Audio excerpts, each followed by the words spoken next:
Call our October 28th Board of Trustees meeting to order. May I have to make a motion? Yes, please. Can I move to approve the agenda with one change, moving item 9A to the consent agenda? And I actually have a motion too. First of all, is there a second? Second. Second. Oh, send it or not? Will you send it to me? So I apologize, but can I request that we amend the agenda, amend the motion? Okay. I think, did we correct the fact that the executive agenda has A through E, and then when you come out, it's A through C, and the titles don't match? So we need to clean that up. Executive session has A, B, C, D, and E, but possible action on executive session, C is mislabeled. And I still think we need to come out and say that we took no action on the others. Okay, go back to the beginning again. And then I want to see. So you want to add 5D and E? To Yeah, match? and we'll just clean it up when we come back out. Okay. 5D and E. So I will Yes. accept that. And I've got them. And can we pull 12C, the employee compensation first reading, out of consent? I have a question about the language. Pull them all out. Okay. I have a question. All right, so let's start back from the beginning again. Moving item 9A to consent, is that correct? Yes. And that's been moved and seconded. Cindy, you're asking for a friendly amendment to? And I'm going to ask that we vote on that because I don't think 9A should be moved to potential consent. Mainly because it doesn't match the original goals that were presented to us in August. And we probably want to talk about why that changed. Added D and E under. Well, it's hard to maneuver the agenda Okay. because we're being asked to vote, so it's hard to kind of go back and forth to see what. And I have a question to from back. Okay, just once. Got off of there? No. Take which one? With the voting To move thing in item front, you 9. can't now scroll back through and see what's being suggested, so you need to pull the motion off of the computer for a minute. Okay. Exit out, and it won't let me. All right, Right, because it's once you join the meeting and it pops up on your screen, you All can't right. toggle. all right, let's go back to the beginning, please. Thank you. If we're ready. Item 9A to be moved to consent is properly moved and second. And then you can change your vote later. And that's the only thing we're voting on with what's on our screen? Has it, yours already popped up? Mm-hmm. Yep. Which, what popped up is we approved the agenda with that being the only change. Is that what we're voting on right now? Or are we voting on the change?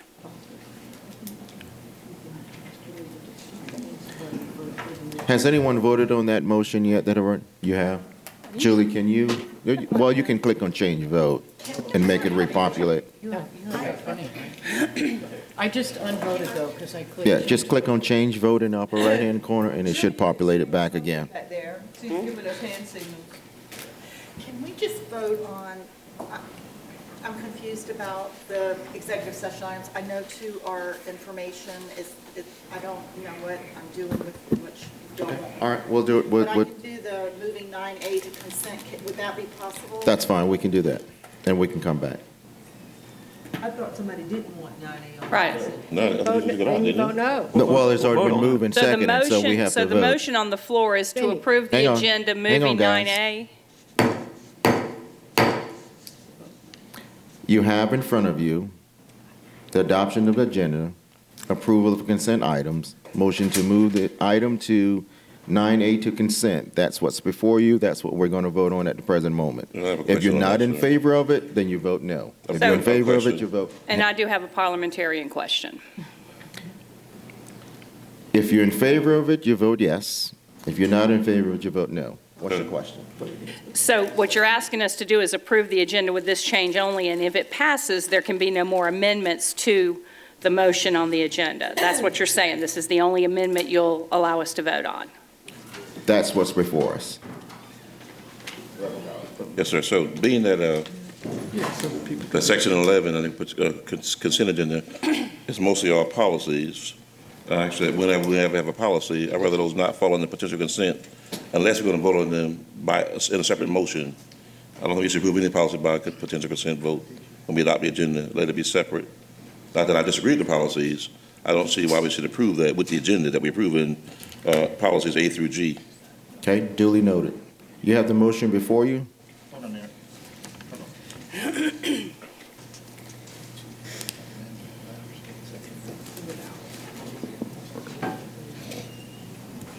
He already said he did not accept it. Oh, he said he did. She just never came to consent. Todd, Yeah. you did not accept that amendment that Cindy gave, correct? Correct. Right, he did not Now, accept it. If a friendly amendment's not Yeah. You said you accepted, did. it has to be voted on whether the amendment is added or not. Yeah, it can be voted on. No, we didn't. I'll second it. So I'm going to pull it because we're all confused, but when an amendment is not. No, we're not confused. The problem is, we're not confused. The problem is that everyone is trying to add in their decision or their liking as to what should occur. And when we have all of this going on at one time, then everybody gets confused. That's why we have what's called, you make a motion, you second it, we discuss and we move forward. But when you have everyone else adding everything else, this is where we end up at. So this is where we're at right now. So the question before us is the motion to move item 9A to consent. However, that's not the motion on our computer screen. That's the motion. You gonna let me finish? Is anyone gonna let me finish? It is. I'm letting you finish. Adopt agenda. I already voted. You asked for a friendly amendment, correct? What I asked now was. No, listen, Go back to what you asked for a friendly amendment. I'm going back to the beginning to clarify where we are. Okay. You asked for a friendly amendment, correct? And I said that I did not want 9A put into potential consent, and I wanted it voted on as an amendment as well. But you did not make the original motion, did you? No, And you did not second the original motion. no. And So Todd did therefore, I'm not allowed to request an amendment to the motion? I'm asking the After parliamentarian. it's voted on, if he doesn't accept your amendment, then after it's voted on, you go, if your amendment, now you have to vote on whether the body accepts. I'm willing to move 9A to before the special report, if that would be, Special report. Special recognition meeting? right, before special recognition, excuse me. You're willing to move what? 9A to, before special recognitions, if it needs to be discussed. All right. Who's seconding? Second. You good with that? Okay. Should we go to change vote Second, again? please. You're gonna vote this motion down? Well, No. I need a second. no, Kate Kate. did the second. Good change vote. Kate, middle pump. Darby seconded that motion. And I, the first time, and then I agreed to make that change. They're going to take it. Move to adopt the agenda, moving item 9A to after item 5C. To after item 5C. All right, you've heard the motion. Are there any questions in reference to the motion as Can we stated? make, can someone propose an amendment to the motion? That's the question. Yeah. Mr. Hollingcheck? Question. So he just made the motion and seconded. Your motion is still up on the table. So we still have to vote on your first motion, then go to the second motion, correct? No, you go in, you go Amendment. second, then first. The ladder Second, then down. first. Let me come first, yeah. Got you, thank you. You're welcome. So can an amendment to the motion before us be made? Amendment to Todd's new motion. But look at the motion on the screen. Hasn't Can someone populated. ask to make an amendment to that? Yes. But why do that if you already have a motion made by Todd and it's been seconded? Because she doesn't like that motion. Well, I think that's why we have a parliamentarian, so he can explain why we're allowed to do Well, it that's or what I was not. asking. Right. Because I think that we should move the employee compensation out of potential consent. The language in it is confusing, and I would like to discuss it. Okay, How are you gonna accept it? make a motion. Okay. I'll second it. Now, the body can vote on whether to accept that amendment. You want to discuss the employee one? Which number is that, Cindy? This number? 12C. Okay. So does she have a second? Somebody gonna second her amendment? I second it. Already did. You want to pull it or discuss it? So you want to discuss it or pull it? Discuss it.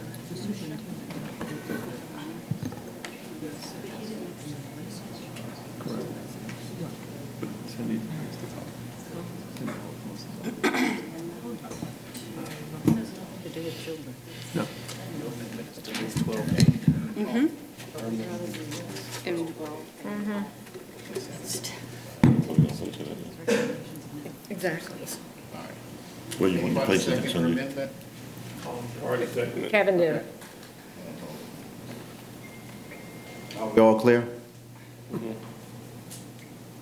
So my original question, that's not what's on our screen. What happens when we vote? What's on the screen?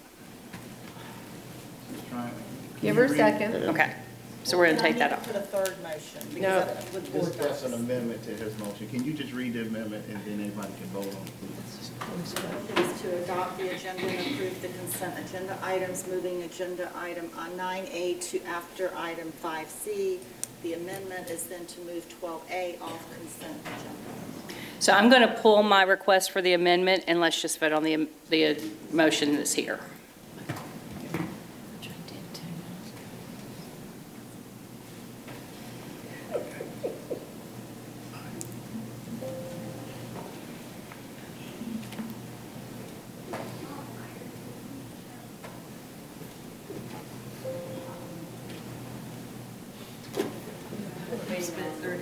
Oh, we're waiting on. Reverend Collins and Ms. Darby. This one on the screen? Yes. This is Reverend Mack's motion, this is the second one. It's Mr. Garrett's motion. Has everyone voted? Reverend Collins? Mr. Hollenshed. Mr. Hollenshed?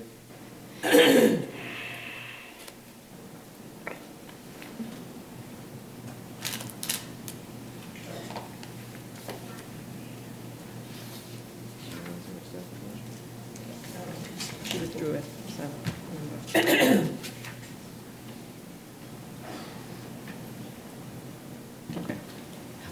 Okay, that motion passes unanimously. Entertain a motion for approval of the minutes. So moved. Second. Second, are there any questions about the minutes? Hearing none, we ask that you please cast your vote.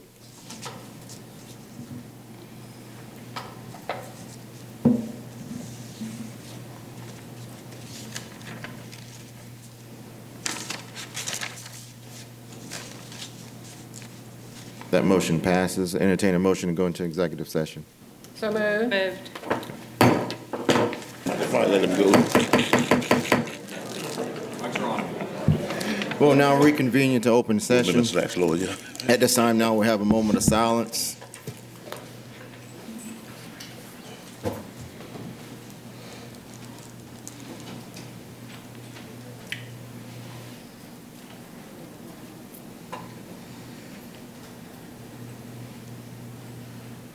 At this time now, we'll have the Pledge of Allegiance.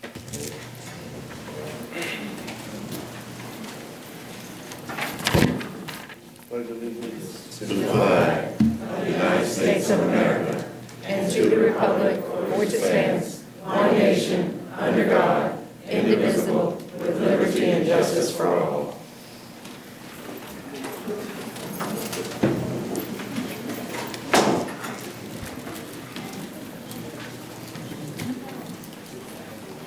Today, we take time to acknowledge the loss of several members of our CCSD family since our last meeting. Today, we remember 14-year-old Asa Sharpie, who passed away earlier this month. He was a student at our Turning Point Academy program. His services were held on October 11, 2019. We also pray for the family of 10-year-old Cabaret Lucas, who was a CCSD student who attended Stono Park Elementary School. She was laid to rest on October 19, 2019. With sadness, we mourn the passing of Glenn Steigman, former CCSD Chief Financial Officer, who retired in 2017. Steigman was a longtime school financial officer leader and supported CCSD during a very serious time in our district. Steigman's services were on October 14, 2019. And finally, we pray for the family of West Ashley High School student, 18-year-old Aiden Goodrich, who passed away on Friday, October 25th, 2019. Once we're made aware of these services, I will ask that Ms. Erica Taylor share them with the board. Console these families, Lord, as they grieve. Give them your strength, Heavenly Father. Remind them of your promises. Comfort them when loneliness strikes and they feel lost. Heavenly Father, these families need you. And as I may recall in Revelation 21:44, and it says, "And God will wipe away every tear from their eyes. There shall be no more death, no sorrow, nor crying. There shall be no more pain, for the former things pass away." Amen. Amen. Amen. At this time now, we'll entertain a motion to 5A item, executive session. I have a motion. I move to approve the site lease agreement with Milestone Tower Limited Partnership for all site locations approved by operations. Is there a second? Second. Properly moved in second. We ask that you, are there any questions? Hearing none, we ask that you please cast your vote. I'm sorry? I think Reverend Collins can't, I can't get into the 4 o'clock meeting. I think he can't join them, he's having trouble. Can't join the meeting? Okay, we'll take your vote electronically until you're able to get in. We're We're not in the same meeting, Pat? Oh, yeah, we are. Oh, he did. What I mean is, I can't pull the agenda up for this meeting. You want some help? That's 1:30 to 3, it says. Oh, that's executive. Scroll down here. This one? Keep going. Keep Okay, going. this one. Nope, scroll. Right there. Let's see. Oh, you got all one. Okay, did you, Okay, I got it. did you get a pop-up box I didn't vote. to vote? I didn't Okay. All right, has everyone voted, Julie? Yes. Okay. All right, that motion passes. Item 5B. I move to approve the forwarding of a formal complaint to the South Carolina Department of Education related to the attached contract teacher. Properly moved in second. Are there any questions? Hearing none, we ask that you please cast your vote.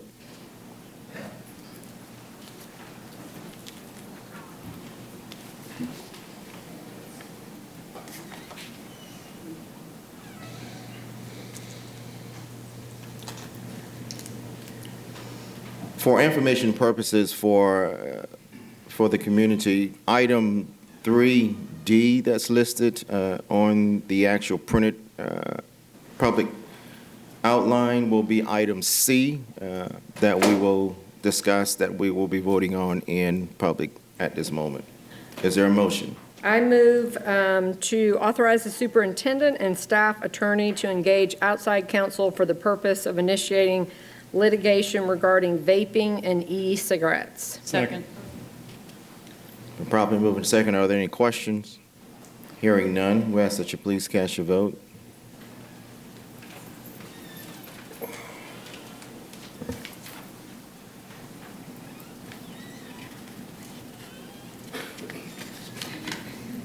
That motion passes.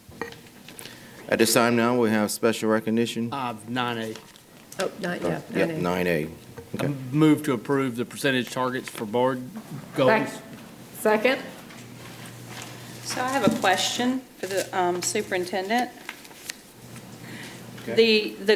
In our August meeting, you presented some percentages of growth and achievement, and they've been lowered for this proposal from August to now. Is there a reason for that?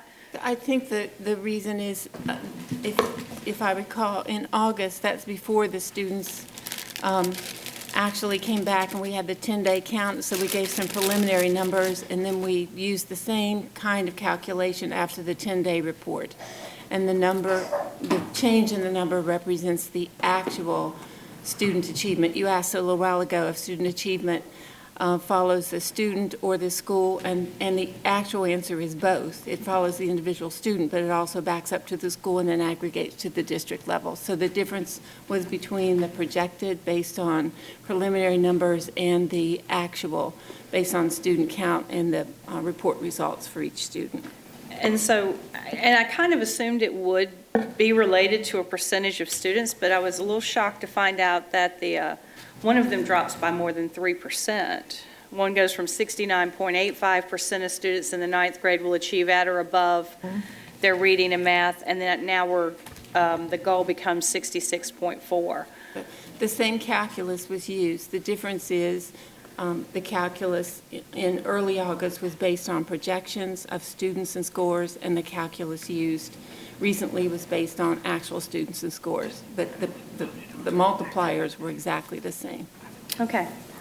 So this is just a growth number based on top of that? It's a growth Okay. number based on Where they are growth actually, is Well, no, I'm actual talking plus. about, I'm Okay, not got it. talking about the growth goals changing. I was Right. talking about the achievement goals changing. Right, roger that. The growth goals also changed. Okay, is there any further questions? Hearing none, we ask that you please cast your vote.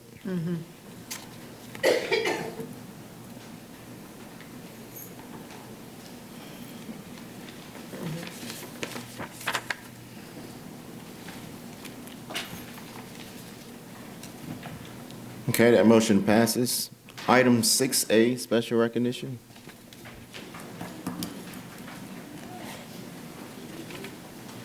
Good afternoon, Chair Mack, Vice Chair Darby, board members, superintendent, and guests who are here with us this evening. Recently, Charleston County School District saw a significant increase in overall ratings of our schools. The number of CCSD excellent rated schools increased by 4 from last year. The number of excellent and good schools increased by 7. Our average schools and above average schools increased by 9 from last year, and our unsatisfactory schools dropped from 14 to only 3 this year. There were 25 schools that were named to the South Carolina Department of Education's Palmetto Gold and Silver Award for their academic performance spanning over the last 2 years. Now, most recently, board members, our principals were honored at their meeting for these accomplishments, but we would like to recognize the fearless leaders who support our principals and the learning communities. So I'd like to ask Ms. Cindy Ambrose to come forward. Mr. John Cobb, please come forward. Ms. Michelle Simmons, please come forward. Dr. Jennifer Swearingen, please come forward. Dr. Joe Williams, please come forward. Ms. Sharon Randall, please come forward. And Ms. Jennifer Coker, please come forward.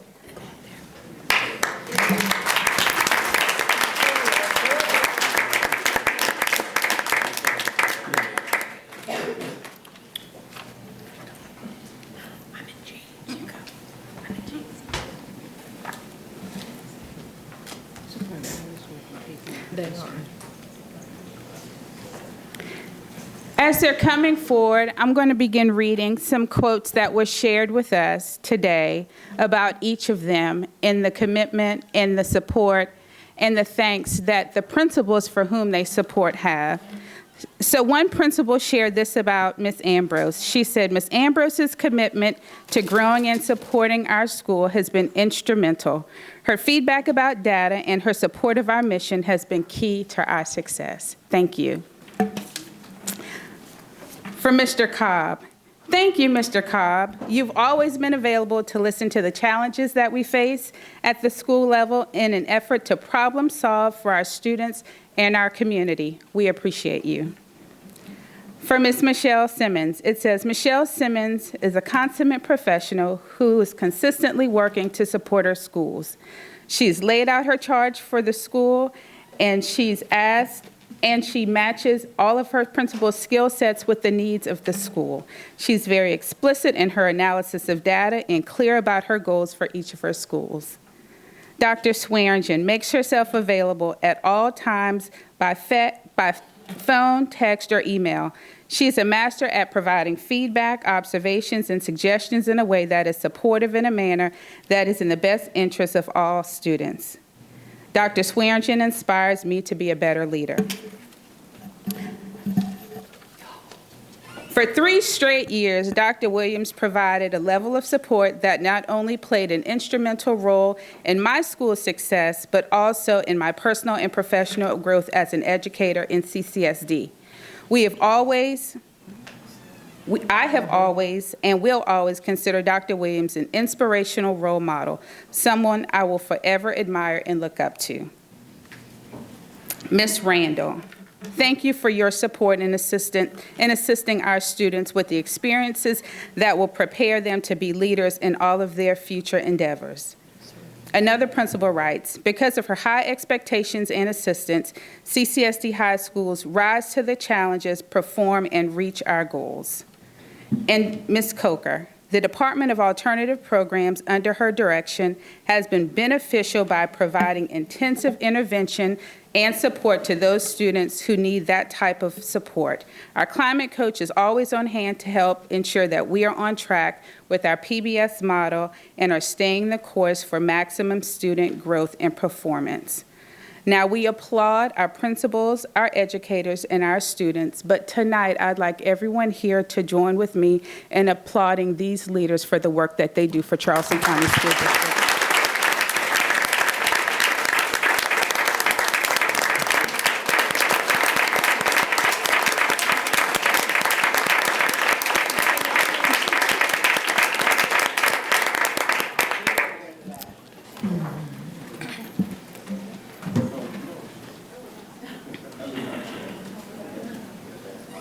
Okay, if y'all could look right this way, please.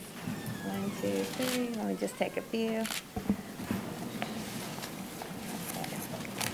the right, good, perfect. All right, 1, 2, 3. Perfect. Thank you so much. Thank you, Reverend Mack. That concludes my report for tonight.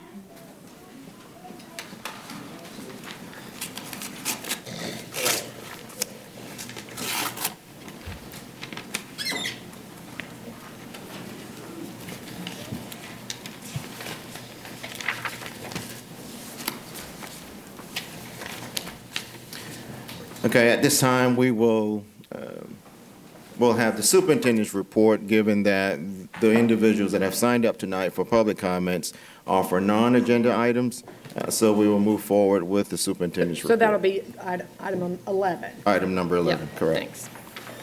All right. Item 8A, superintendent's report. Yes, sir. Copies of documents are coming around so that board members will have a hard copy. It's difficult for you to see the screens.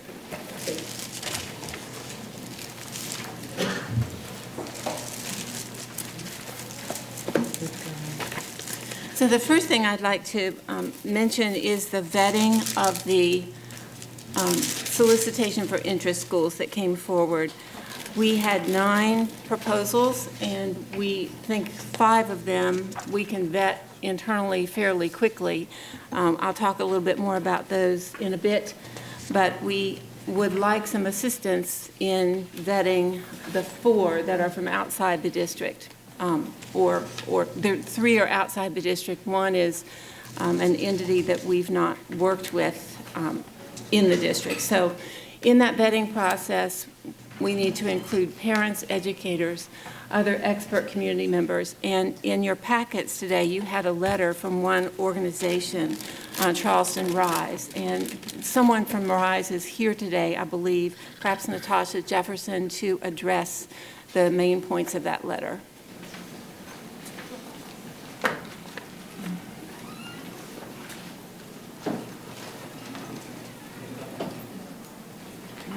Good evening. Good evening. I'm Natasha Jefferson. You all may know me from being at all the meetings. However, those who do not know me, I would just like to give you a little background. I am a part of Charleston Rise, which is a grassroots organization of parent advocates. I rise because I do have 3 children who are a part of the system, but unfortunately, we are a choice family, and we do travel 100 miles a day between my husband and I to take our children to schools that fit their needs. However, I rise because there are several children who are unable to make that same journey that my husband and I make on a daily basis. So therefore, we know that the urge to fixing the schools is a necessity, and for us to get that by all means necessary needs to get done. And when it comes to choice, my children want to have the choice of going to a school for the sport that the school offers or the mascot that the school has, not necessarily for academic achievements. But with me today, I have 3 ladies who are a part of our provider review team. They go out and they seek providers and do the research on them. But before I introduce them, I would love for anyone who is a part of RISE to please stand so they know you're here. And I believe we have some in the overflow room as well. But we are here and we are willing to help. First, you'll have Charmaine Wilder. Okay. I got to use my cheat sheet.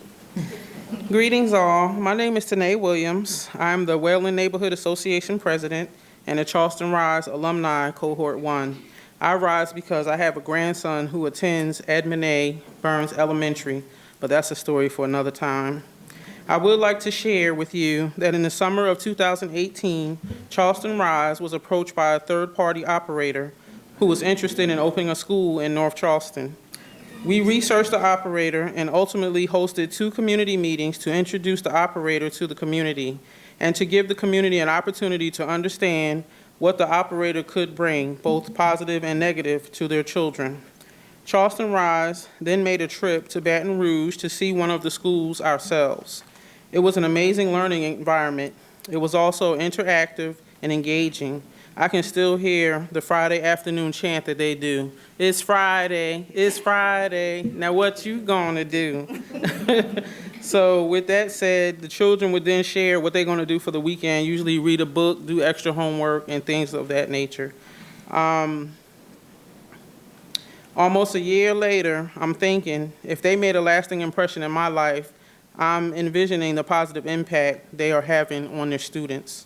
From this work, we knew we needed to form a team to specialize in researching providers, and the provider review team was developed. We knew the necessary requirements would be to do research, deliberate, and the need to ask informed, often tough questions. After carefully reviewing all that is entailed in ensuring that all children receive a high-quality education, we created a rubric of effectiveness indicators to evaluate school operators. To date, Charleston Rise's provider review team has taken the time to identify and research 12 of the top high-performing national providers, and we were concerned that none of them have responded to the request for information you released. We would like to reach out to the operators we identified and ensure they have seen the request for information. Thank you. Hi, my name is Charmaine Wilder. I am also a part of RISE. As you know, Tanae and I were in the first cohort together, and there's a lot that we can say. We have a short amount of time to address these needs. What I wanted to share with you is the members of RISE, as members of RISE, we're beyond. Yeah, just step up a little bit. Closer to the microphone. Closer to the mic. Can you hear me now? No. Okay. So as members of RISE, we're beyond. Ms. Wilder, if you can just wait 1 minute, let us get that corrected so we can hear you. See if the mic's plugged in. On here. Plug in. Yeah.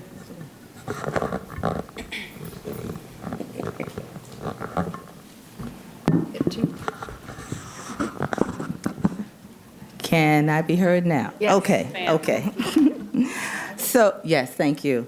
So as members of RISE, we're beyond grateful and extremely overjoyed with the fact that the district is exploring new educational opportunities through new providers. The idea of bringing fresh, innovative experiences will really empower our children, and experiences will be awesome. They will lead to success for our students, and that would actually be outstanding for the Charleston area. It is essential that the providers in the selection process have a record of educational growth as well as gains, because it's essential to student success. We, and when I say we, I'm speaking of the entire district, need to provide educational experiences that will embrace the entire child, the whole child. And the goal here is to graduate, not if, but when they graduate, that they're prepared for the world. They're prepared on a local level, they're prepared on a state level, they're prepared on a national level, as well as international. The current list of possible school operators needs to be expanded. Those are our thoughts from part of the provider review team.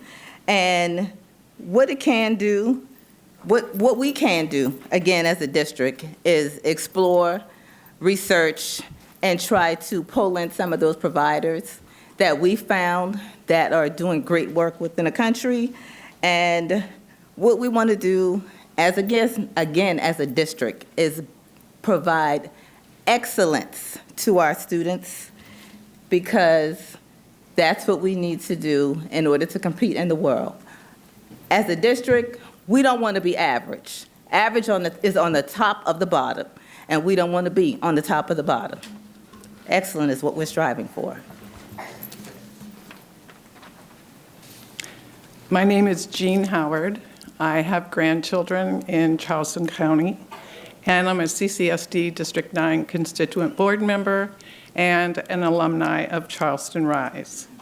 You have been presented with the background of Rise, the work Rise's provider review team has done over the past years, and the excitement Rise has for innovative schools coming to Charleston County.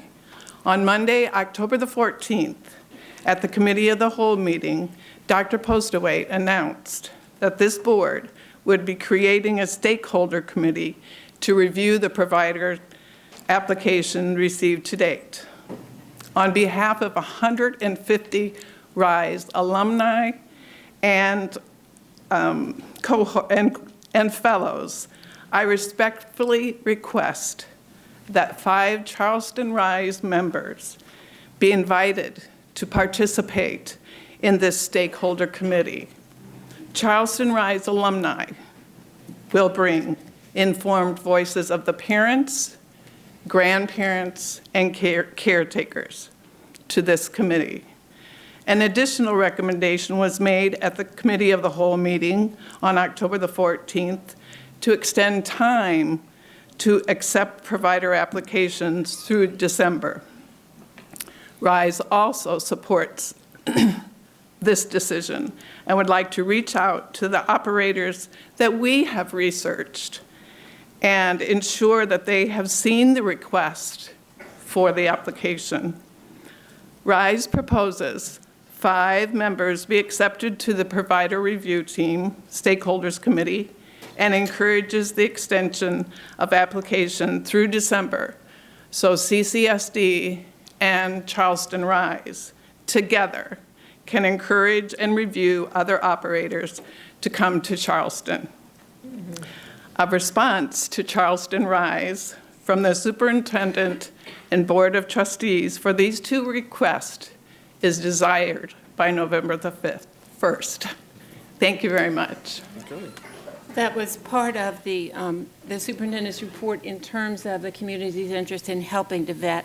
And the second part of that particular item dealt with having a round 2. I think we need to close out round 1, proceed with round 1 so we're not held up, but go ahead and accept solicitations for interest through December. We already have 3 individuals. One has submitted an application. That particular entity has expertise in helping set up teacher residency programs, and we've talked with the College of Charleston about perhaps helping to vet that one.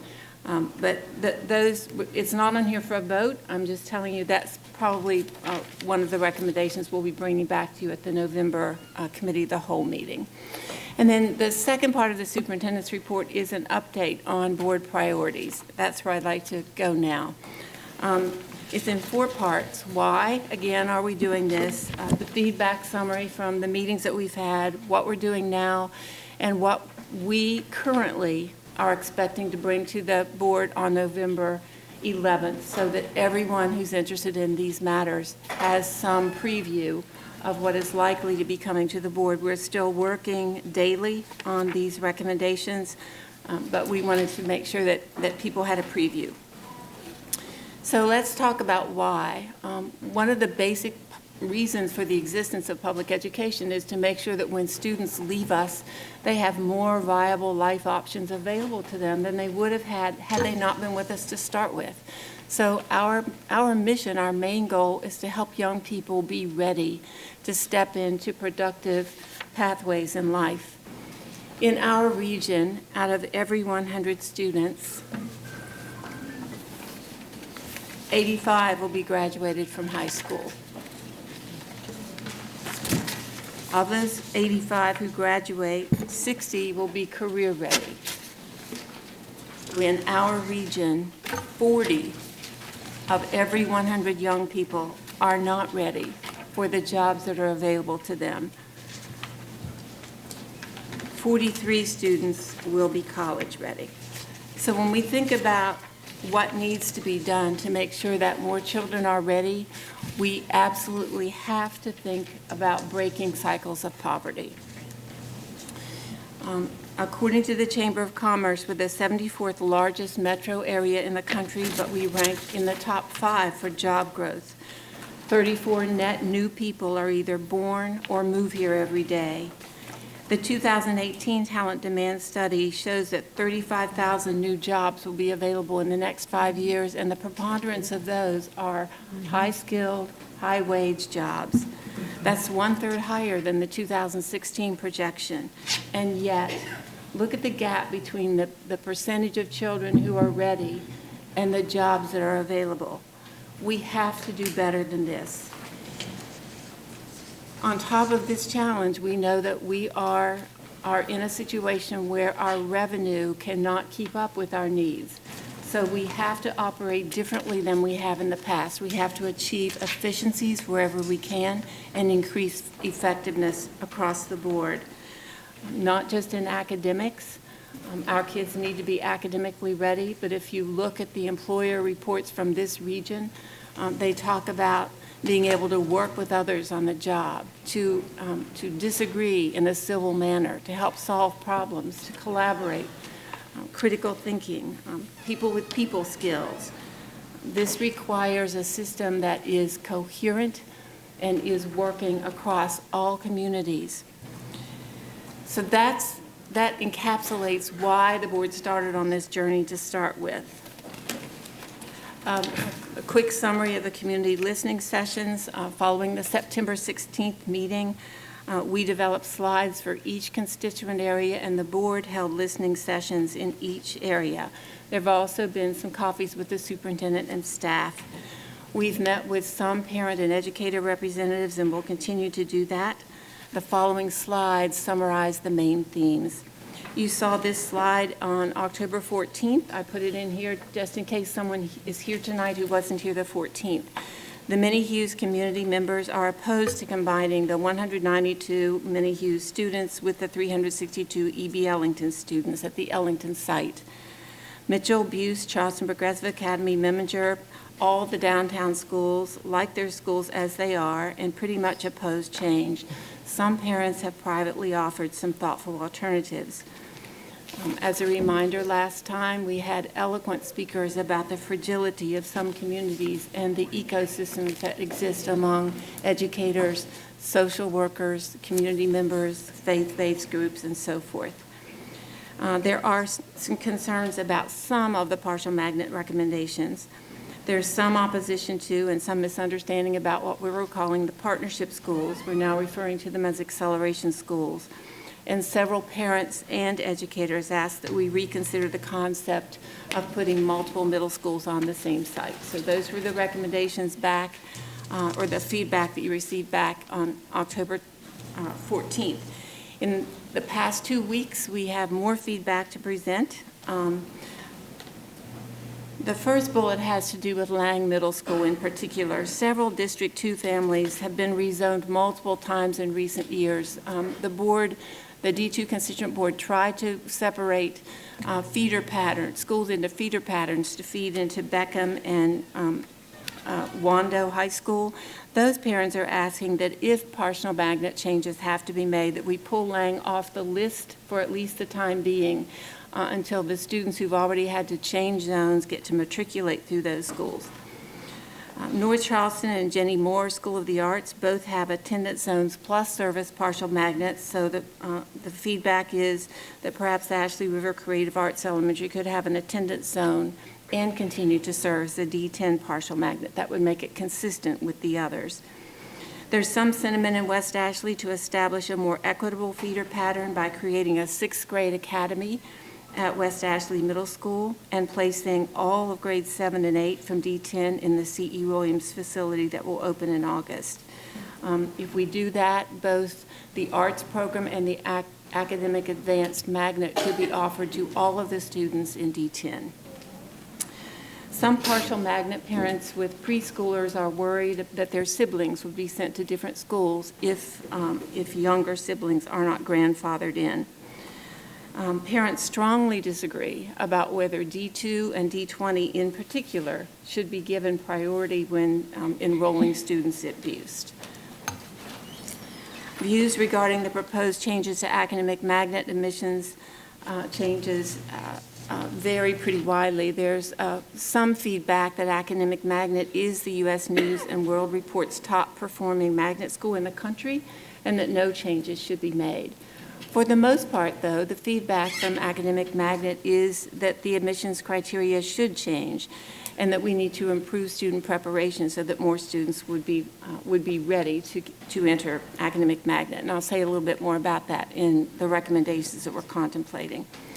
Several individuals expressed the view that the top 2.5% from each middle school should meet some sort of readiness criteria to make sure that they are up to the academic challenge and the accelerated pace at Academic Magnet. Buist parents expressed concern that limiting their school to 2.5% of middle schoolers on the first round disadvantages their children who might have been the top students had they remained at their home schools. There's strong support for giving priority to Charleston County residents for Academic Magnet enrollment, but there's a lot of mixed feedback regarding the recommendation that resident students attending Charleston County schools receive priority over privately schooled students. And just so that everyone knows, on first reading, the board approved tonight that we would modify the admissions criteria to give priority to Charleston County residents in some manner that is legal. The board did not address students coming from private schools. In terms of not having equal opportunity, I should say. Community members who've attended some of the sessions really empathize with the board's position, the position the district is in regarding Act 388, the fact that you have funding barriers that you cannot overcome, and they're interested in helping with an advocacy effort if the board is organized and has a plan to present to the legislative delegation. So given that feedback, work underway. We're continuing to refine the Acceleration School Initiative and hope to announce a leader of this effort soon. We've received 3 Acceleration School inquiries regarding the round 2 solicitation for interest, so we recommend that we have one. We're developing budget estimates for these sites that have to open next year. The new Beckham High School, the opening of the North Charleston Center for Advanced Studies and the stadium next year, West Ashley Center for Advanced Studies, which will open in 2021, the opened expanded campuses at Camp Road and C.E. Williams, expanding 4K with certified teachers, providing creative arts programs at Sanders Clyde, and ensuring equity in optimal size middle schools, making Dr. sure. Postlewaite, you skipped a page. I skipped a page on the CAO interviews, meetings. Oh, okay. Well, thank you. I'll just back up and do that one. I'll finish this one, and then I'll back up and do that. And we're studying the impacts of merging schools with enrollments of less than 500 students. We know that that can't always happen and that there will be some exceptions. So let me see where we are now. Thank you, sir. Okay, here we are. Some other work underway. We're continuing to refine the Acceleration School. Oh, I said that one, so I missed. What did I miss? The CAO interviews. Thanks. So we're almost, we will be finished, we hope, with the Chief Academic Officer interviews by the end of the week, and we anticipate bringing a recommendation as early as next week to the board. We will continue the meetings with parent and teacher representatives to discuss and receive feedback on the suggestions about some of the most significant proposals. We met with the College of Charleston team, and we're proceeding with plans for the advanced academic programs to be located at West Ashley High School for students in D10 or D20. We'll bring the board a recommendation regarding the Buste grade configuration and the second location at the November 11th Committee of the Whole meeting, and I'll say a little more about that in a minute. We're working on the Buste entrance criteria for kindergarten as well as additional classes in grades 2 through 8, and we plan to have these recommendations ready for November 11th. We're refining the academic magnet entrance criteria. We've identified the top 2.5% of the 8th graders who would benefit from a bridge program to see if we could help them be ready for those who are not ready, would be ready for academic magnet for this coming year. But in future years, if we go with that 2.5%, we need to start identification earlier, by end of 6th grade at least. We're developing a plan to house hot gap 5th graders at their home schools next year. We're searching for a location to combine several Montessori middle schools into one campus in order to provide better curricular offerings for Montessori 7th and 8th graders. So now, let me get to the possible recommendations that we may bring to the board in November. These are related to the board priorities. The first one, improving preschool and family engagement programs. Convert Mary Ford to a center for preschool and kindergarten, that would be ages 3 through 5, and family engagement in 2021. Propose a new Ladson, likely on the Ingleside property. We've talked about this. Converting the existing building at Ladson to house an early childhood and family engagement center, to do that through the penny sales tax referendum. We're proposing a new combined elementary school for Lambs, Goodwin, Hunley Park, and then converting either Goodwin or Hunley Park to another early childhood family engagement center with penny sales tax. As the 5-year Head Start grant sunsets, we have to start rewriting that grant next semester in January. So we want to consider all the options for 3-year-old programs, including working with community providers to sponsor Head Start. In the future, for the programs that we provide, we will use certified teachers in our preschool programs. If we need any board policies, we just put a reminder on here with all of these priorities to make sure we look at board policies, because we've run into some situations, as you know, where we have multiple board policies and we have changed one of them and not others. So we want to make sure we keep the board policies up to date with what the board wants to, the actions the board wants to take. The second recommendation has to do with creating optimal size schools in order to provide better access to high quality, equitable program offerings. So we're proposing a new school, a new elementary school in District 9, and that would be with the penny sales tax referendum. We are proposing to combine E.B. Ellington and Minnie Hughes for next year so that we can provide better offerings to more students. As I mentioned, we will be studying the impact of combining, merging, rezoning the schools with fewer than 500 students within the next 3 to 5 years. That's not to say that we would have the study completed by November, but we would have a study completed within this school year regarding which schools we think might benefit from combining.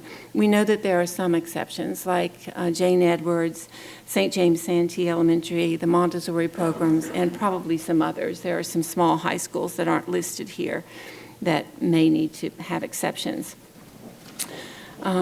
Again, we would examine board policies if they need to change.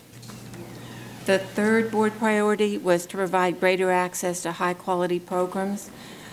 We will bring, as I mentioned in the budget analyses, we'll bring a recommendation to provide equitable honors course offerings in the middle schools that have enough student attendance to make that possible. We'll recommend making Hot Gap a true middle school serving grades 6 through 8 effective this coming year. To be clear, we'll maintain the advanced academic program at Hot Gap with open admissions for all D9 students so that there's not a cut number with a certain number of students in and then other eligible students who cannot get in.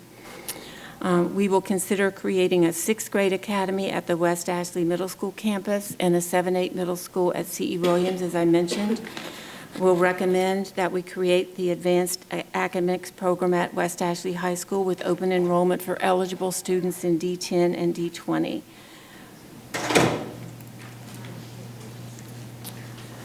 Ensuring fair representation of our diverse student population in special programs. This is particularly pertinent to magnet schools at Buste and Academic Magnet. Revamp the programs for the gifted where necessary across the district. Serve at least 5% of the students in grades 3 through 8 in all schools. And we see how important that is when we're thinking about changing Academic Magnet to the top 2.5% from all the middle schools. We should not have a middle school in the district that doesn't have 2.5% of its students ready to enter Academic Magnet and meet the current academic requirements. But we'll have to step it up in some of our gifted programs in order to do that. On the table, we continue to have the recommendation to expand by 1 class per grade the number of seats at Buste. To do that this coming year. Right now, it looks as though the best option is to locate the Buste K through 2 students at Meminger and locate Buste 3 through 8 at Buste. But as you know, we continue drilling down on those options. That could change, but that looks as though it's the best option right now. We are getting a lot of good feedback from parents, though, about some other twists and modifications to that. Another option will be to revise the student selection process at Buste to ensure more equitable representation of students. We will consider giving priority access to students whose home school's academic rating is below good and to D20 students.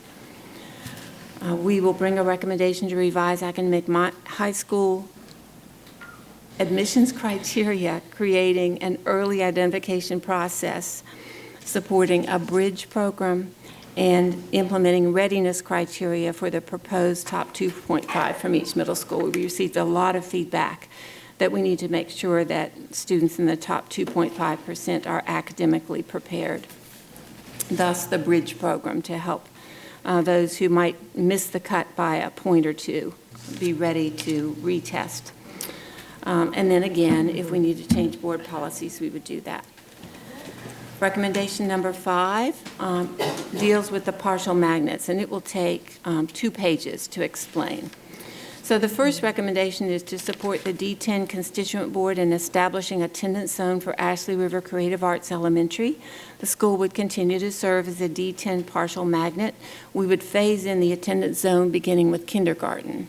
Otherwise, there wouldn't be room for I doubt that there would be room for an attendance line children to come into the schools in the upper grades. We will bring to the December Audit and Finance Committee a budget package to support the arts programs at Sanders Clyde, commensurate with what we do with similar schools in the district. We will recommend the partial magnet enrollment processes no longer occur. They don't seem to be needed as we analyze enrollment and the original purpose of the partial magnets at James B. Edwards, at Zucker Middle, West Ashley Middle, Hot Gap, C.E. Williams, Mitchell, and Meminger schools. We would remove the partial magnet status from these schools effective next year, emphasizing that the programs will remain if they're effective, along with the additional staffing and points. We have not determined yet whether St. Andrews Math and Science needs its partial magnet status. We heard a lot of feedback about that last week, so staff is drilling down on those numbers again. Students who are currently attending a partial magnet from outside an attendance zone would be grandfathered, and transportation would be provided for a year, but we need to monitor those costs as the new transportation contract is developed. We talked about the reasons why we might exempt Lang from this list until the students who've recently been rezoned matriculate through Lang. We would support the D2 Constituent Board in redrawing attendance lines so that Sullivan's Island Elementary has an attendance zone, and that will take them a year to do that. And when that's finished, then we would recommend removing the partial magnet status for Sullivan's Island as of August 2021. And then that would occur consistent with the way we've held the other partial magnet transitions. We would note, though, if Sullivan's Island students get their own attendance zone, we probably can't grandfather in students there for more than a year, depending on the capacities of that school. Effective 2021, create one Montessori middle school for Murray-Lassane, James Simmons, Hersey, and Montessori community schools if we can work through facility and transportation challenges. Parents of the middle schoolers who've given us feedback in those schools are asking us to consider a 7-12 Montessori option and to think about repurposing the vacated space in those current Montessori schools so that we could add additional primary, lower, and upper elementary seats. So that one is still being worked. We don't know if we can find a site, but the principals and parents ask us to look at a 7-12 Montessori option. So as we think about the sixth board priority, we just want to revisit this slide again. 60 students in our region, not just in Charleston County, but when you look at Dorchester, Berkeley, and Charleston County, 60 out of 100 students currently are career ready.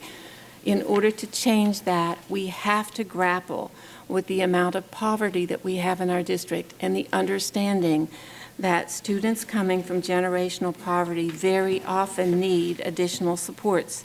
This is another picture of that slide that the NWEA experts showed you earlier today and that we've looked at multiple times across the country. This is the gap that exists, but public schools that are effective close that gap. And so we are looking for effective models with a proven track record of closing that gap and accelerating achievement more quickly than we've been able to do, despite all the different things that we've tried. So the purpose of Acceleration Schools is to increase student well-being and achievement at a faster rate than is currently the case. So those schools receive greater autonomy, but they have greater responsibility. The possible recommendations in November then will be to engage an experienced leader to head up the effort. We hope to have that done, as we mentioned, in the next couple weeks. Identify and bring desired state policy waivers to the board for approval so you know the degrees of autonomy that you would be contemplating for these schools. Designate schools for the acceleration zone and staff each school with a strong, experienced instructional leader who has a demonstrated track record of success. Provide that leader greater autonomy through policy waivers. You heard the NWE experts say that the Chicago strategy has been the pathway into leadership, putting strong leaders in every school, and that they are one of the districts that's growing children the most rapidly of any in the country. We will ask in November that you preliminarily approve the following acceleration school partnerships and request that they submit a 3 to 5 year plan by January 3rd. And these plans differ. Some of them are whole-scale sort of whole-scale change in a school, and others are slight modifications to schools. So Sanders-Clyde and Engaging Creative Minds is very excited about a whole-scale change to Sanders-Clyde. The principal's totally on board, and they've been working together for several months. The College of Charleston and CCSD educators would like to collaborate to build a teacher residency lab. The district has piloted this for the past 2 or 3 summers and recommend that we, in November, let them move forward with developing and bringing back an operating plan. The University of Virginia, Dart and Curry Leaders in Education, and three CCSD schools. That is a proposal, a plan with a really impressive track record. They are not suggesting that they partner in changing schools. They're partnering in developing leaders in 3 schools that are turnaround experts. So that one looks really good. So those 3 we feel comfortable that we have vetted adequately. The following 2 are still under consideration. The Angel Oak Elementary and Arts Now, we don't have a good handle on what those changes or proposed changes would look like. And Metanoia's early childhood proposal is for their old Shakora Elementary site, and we need to make sure that it augments our ECE plans for the Mary Ford area. We just haven't had time to do that, but it's likely that we'll have those finished in time to bring the recommendations on November 11th. On November 11th, if it's possible, we want to give you an update on the committee that will be vetting, and by December, bring the vetted round one partnership application recommendations. We heard from RISE this evening about their desire to have a number of seats on that committee. We don't know a better way to do this. The board has a committee meeting once a month and a board business meeting once a month. We've been talking about a lot of these things for months. We do make modifications based on the feedback we've received when we can, when the feedback is consistent with the direction in which we believe the board wants to move. We cannot make modifications based on all of the feedback we've received without moving off the direction we think that the board majority told us to move in. So we've tried to lay out a preview of what the staff is discussing to bring to you in November 11th, so the public would have an opportunity to do that.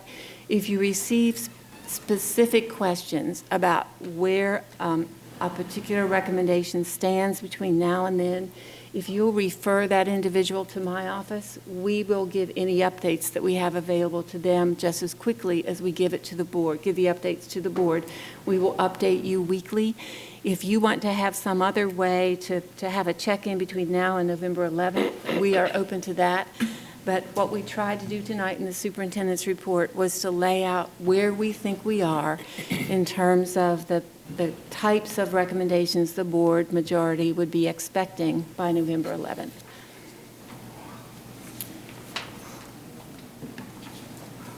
Okay, you've heard the superintendent's report. I'm going to start from my left and ask if there are any questions. Mr. Frazier? It's a lot to digest, obviously. Thank you. People would expect me to do this, so I typically go straight to the budget anyway. When we look at the estimates that we're talking about for increased schools, staffing, and then also equalization across the schools so that we're making those offerings, I think it's important we have all of that information in front of us, because to the extent that we are perceived as taking something away, we better have the replacement standing by in a way that looks like it's credible. Historically, the district hasn't always done that very well.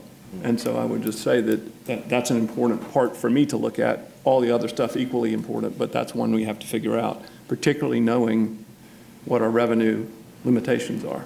Right. So all of this sounds wonderful in some way or another, but the question of how we get there concerns me a bit, because I know we don't have enough money set aside today to do these things. That's correct. And to be clear, our recommendations in November will all be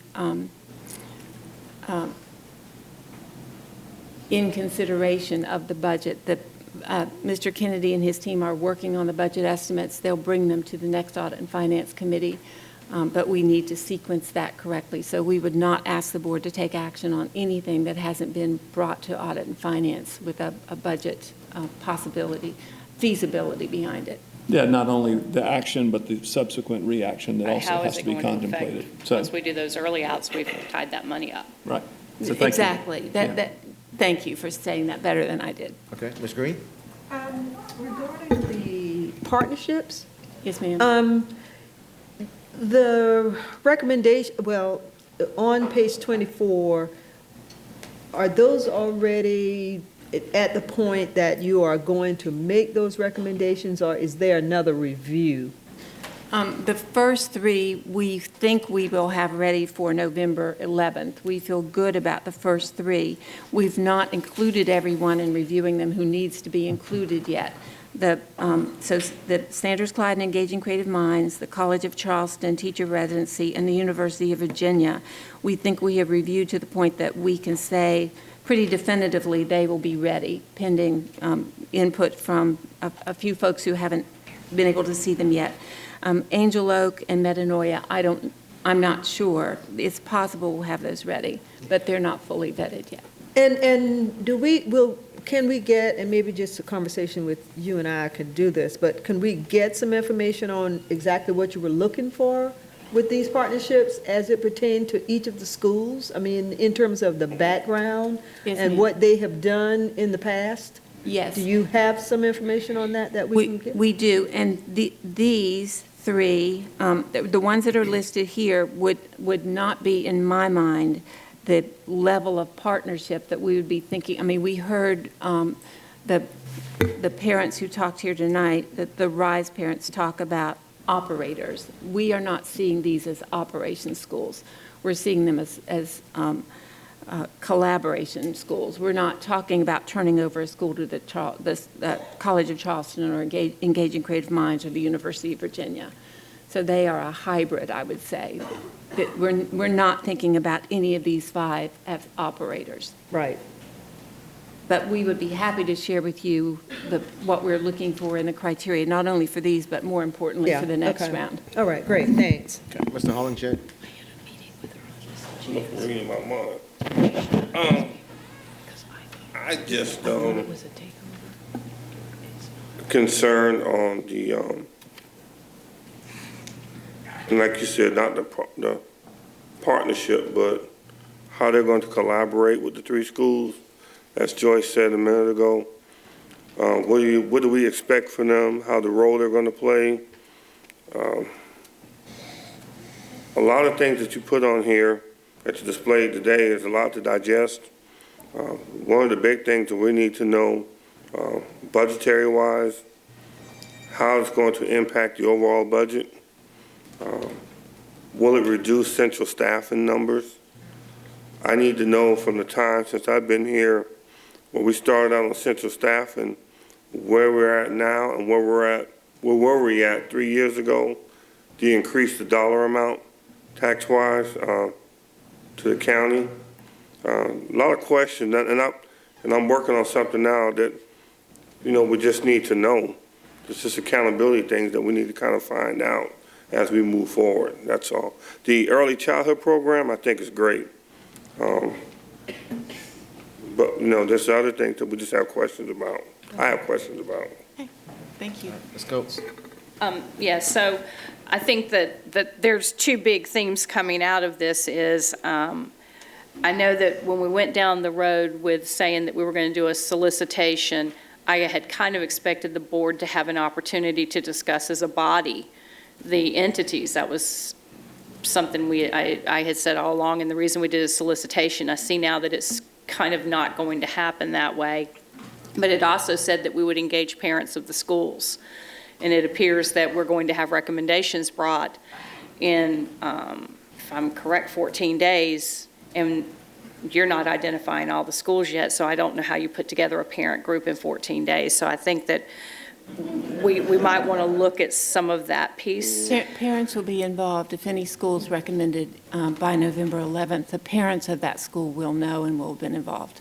And I think you're doing a great job of taking the big things and narrowing them down, but there are some very logistical issues in here. This board was very, very vocal that we wanted universal 4-year-old kindergarten and that we wanted a report on that in December, and that we were not going to approve that kind of budgeting until February, which we see that it's very quickly coming in to approve this center, and those recommendations or demands from the board can't happen because December is not going to come before November. So we need to talk about whether you're including this as universal 4-year-old or is that off the table altogether, and what it looks like for schools that no longer have 5-year-old kindergarten.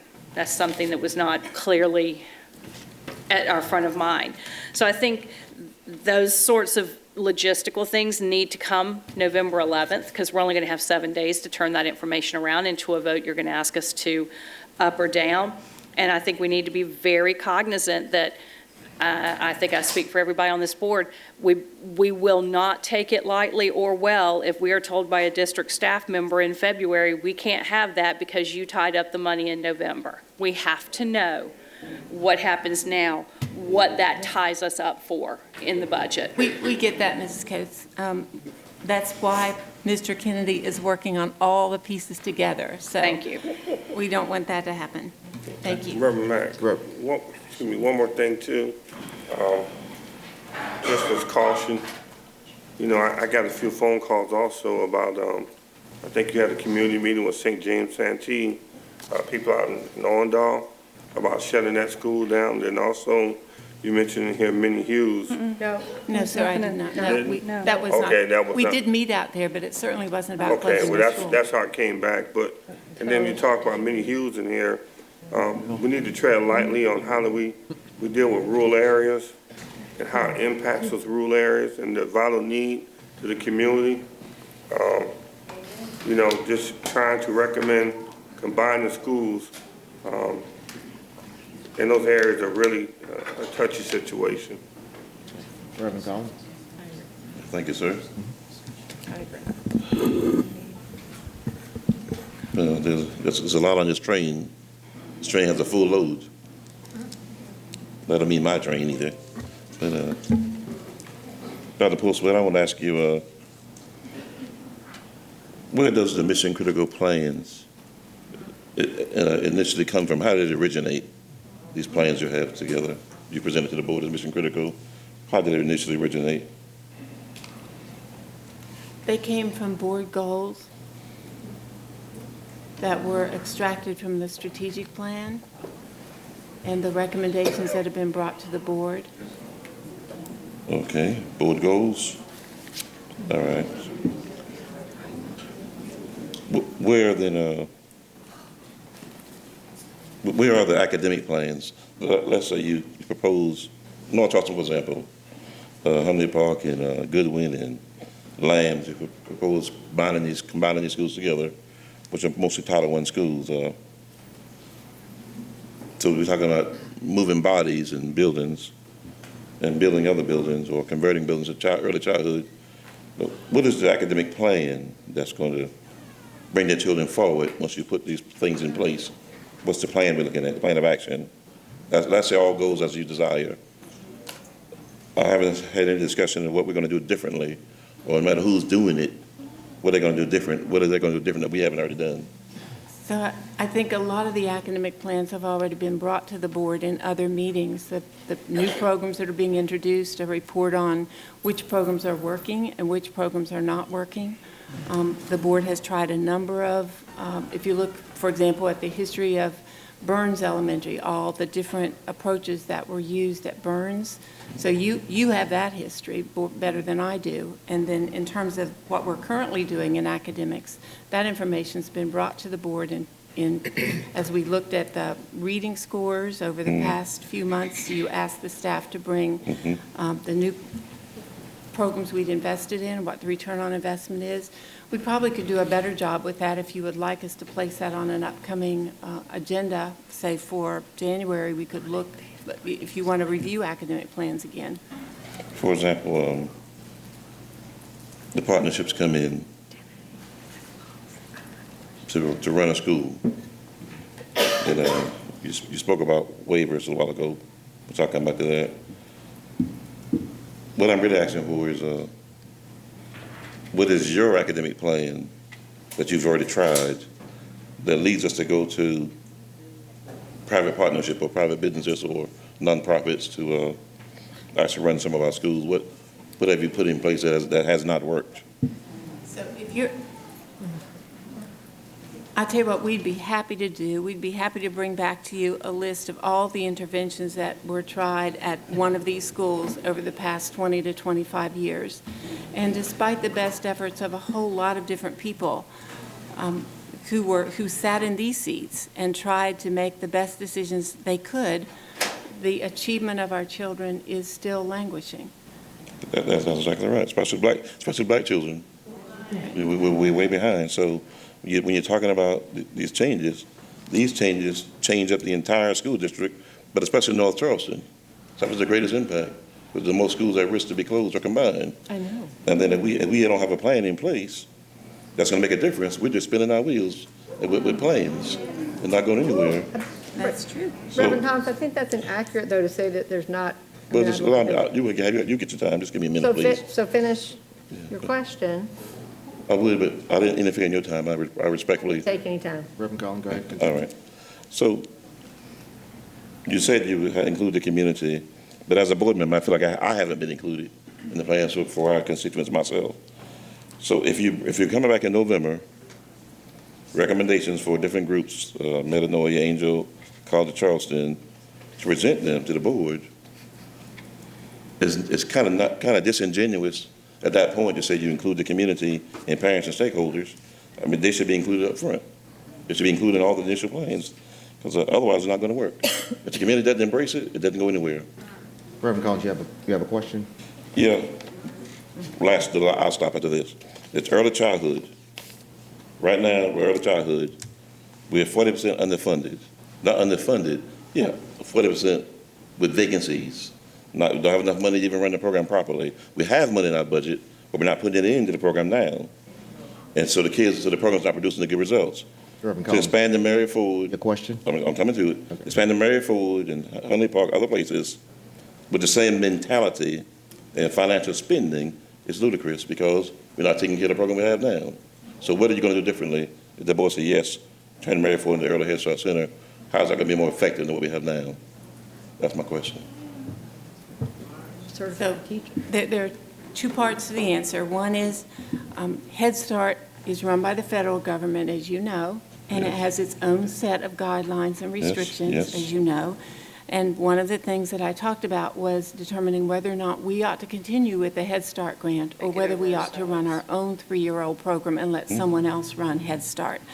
And I talked about revamping the early childhood program, because we're not getting enough academics to children in our early childhood. They're not coming out ready to read. They're not entering first grade ready to read. So the reason that's happening is the curriculum that we're using is either not focused correctly, not implemented with fidelity, or there are some other needs that our children have that we're not getting at, which keeps them from being able to engage in the learning. So we're revamping our early childhood program. I am not asking to invest more in a program that has not produced results. Okay, thank you so much, Dr. Postlewaite, for your report. At this time now, item 10A. I move to approve first reading of the revised policy. So where are we? 10A. So that is the, if I'm correct, that is the first reading of where we changed the policy so the magnet schools are for students who are domiciled in Charleston County, not specific to attending schools, Residents of Charleston County. rather than students who have attended schools. So we're adding a sentence that says, if I may remind, additionally, admission preference into countywide magnet schools will be given to students whose family domicile is located in Charleston County. I second that. Okay, it's been properly moved and second. Are there any questions?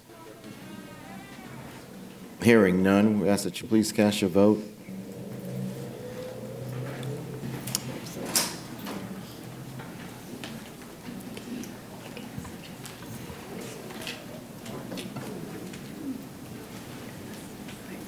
Okay, that motion passes. Now we'll have public comments, non-agenda items.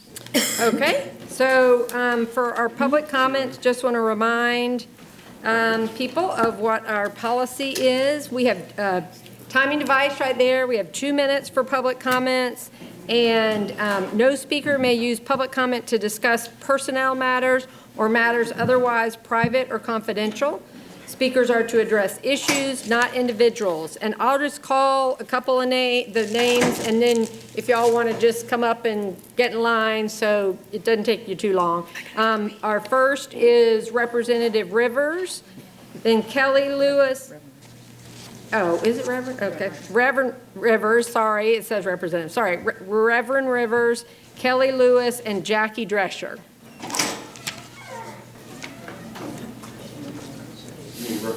Brown? Nope. It says Representative Robert Rivers is what's on here. River? No, he's down here a little bit farther. So, okay. So, all right, Kelly Lewis and then Jackie Drescher. Kelly Lewis? I'm Kelly. Okay, go ahead. Okay, Superintendent, board members, thanks for the time. My child attends Buse Academy, and I have a couple questions about kind of echoing your comments, Mr. Collins, Reverend sorry, Collins. say again? I'm sorry, kind of echoing your comment, Okay. Reverend Collins, about how you are going to bring forward the proposed changes that you have for abuse, such as moving the children from one school to another with a week's turnaround. How will that be vetted? Yeah, we Okay. listened to your comments. So that's, and then we'll okay, follow- that's my concern, is that there's not enough time for that. And it seems like this board is intent on plowing forward with the changes in 2020 was what was proposed in a small group. I don't understand how that can be vetted appropriately and or voted on in a week's turnaround time. My other concern is that there are these proposals that people have made privately. If you're going to propose those, why can't we have that information now? Why is that going to be held close until November 11th and then brought to action so that people can be voted on? And I do think, as you said, Reverend Collins, it's very disingenuous to say that the community's been involved if you won't make those proposals known to parents. Parents put their children in those schools based on the curriculum offered and now are having to kind of work backwards. And it's, you know, everybody wants what's best for their children. You say that the student is at the heart of your work, or even think that, you know, one of the Ms. Green's things was, my question is, you know, is this good for the student? And I don't think that's considered. I don't think that that's been taken into account. It's just these moves to make moves without any real time to study. I mean, where is the time? And that's what I think. If you want to involve the community, you have to provide more than 7 days. I mean, I work. I've took time off of work. I have a 5-month-old to come down here. I can't do that in 7 days' time, make an educated decision. I just ask for more time before you do anything. Thank you. Is Jackie Drescher, and then after Ms. Drescher is Karen Boster, and then Anthony Bryant. The Florida legislature has banned the construction of larger schools. Florida statute states small school K through 12 cannot have more than 900 students, which would be approximately 69 per grade. They say smaller schools reduce discipline problems, truancy, dropout rates, and improve student academic achievement and increase parent involvement without increasing administration and construction costs. And regarding the achievement gap, small schools narrow the achievement gap between poor children and their fluent classmates. A series of studies in 7 states found that poor children who attend small schools have higher test scores than those who attend larger schools. By creating larger schools with more students per grade, you're doing a disservice to all of the children. Arkansas did a study measuring school size by number of students enrolled per grade, and the fewer classes per grade, the better. They determined that poverty's power over student achievement was greater in larger schools with more students enrolled per grade. Small schools slashed poverty's power over achievement by 27% in 4th grade math and 8th grade math, for example, and made a significant difference in every grade and every single category. We should also focus on restructuring the 2020 school improvement referendum to make 4K available for all, which will bring up test scores in all schools. A child's brain is like a sponge. They develop 85% of their core brain structure by the time they are 5. We must harness the learning of these children, which will result in better grades in school. Studies show that early education preschool programs increase the likelihood of children graduating from high school, attending college, and becoming responsible adults. I'll email you with my ideas for improving diversity and making special area offerings more equitable, because I'm short on time. But let me help you accomplish the change you want without increasing the size of our school or any other school. We can certainly maintain our national accreditation in CCSD by implementing a diversity plan and funding 4K for all. Sometimes when we combine our ideas, we find there are options we never even considered that meet the needs and provide equity for all children in CCSD and actually satisfy the majority of parents and teachers. And wouldn't that be an incredible outcome? Thank you.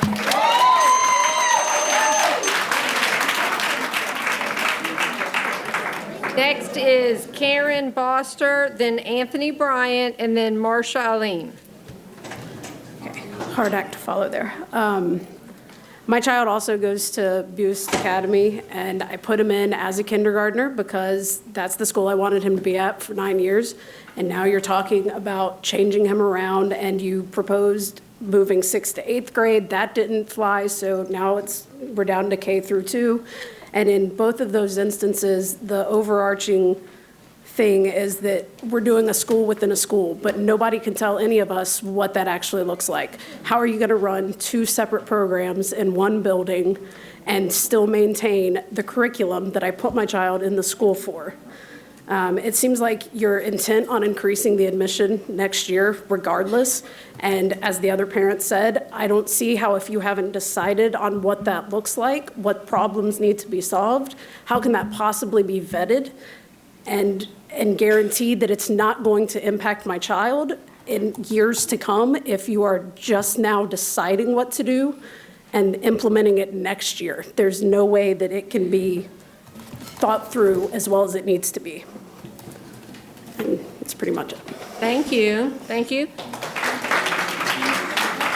Next is Anthony Bryant, then Marsha Alim, and Jimmy Moore.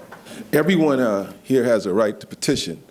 The 1946 Administrative Procedure Act of 1946 deals with notice, procedure, effective date, and petition. Everyone in this room can file the necessary complaints to whoever they want to file their complaints to, as far as the Supreme Court if they need to, in terms of you slowing this ball down completely in terms of what you're trying to do. Okay, now you have direct lobbyists, the Chamber of Commerce, other people who have vested interest in this budget. Now, the real question is gentrification and the impact on housing costs and prices for folk in this room. Okay, so if you got a real issue with housing issues, you should do the Legislative Audit Council be conducting a housing audit for these students. And what are their parents dealing with in terms of housing from 1970 to 2010? That should be on their table immediately in terms of all the decisions you're making in redevelopment. You have a mayor's election right now, raising $1 million for a mayor's election, $1 million. You in TIF districts right now, the gentrified neighborhoods that these kids live in. You've got money in these districts right now. You forfeited tax dollars for these students to help developers get rich. So what we need to be talking about is money all the time, not some of the time. It's all about money in the end. And so African Americans have been subjected to this type of bigotry and bias since we got off the boat before the museum was built for $100 million. So we got to be about the business of money and dollars and protracted concerns for those folk who are the least of in these communities. I submit this for the record. My Supreme Court documents I received today from Susan Frumprong and Scott S. Harris, the clerk court for the Supreme Court of the United States of America. This is for the record for me. This is my concern moving forward about dollars and dollars only. Thank you very much. Thank you.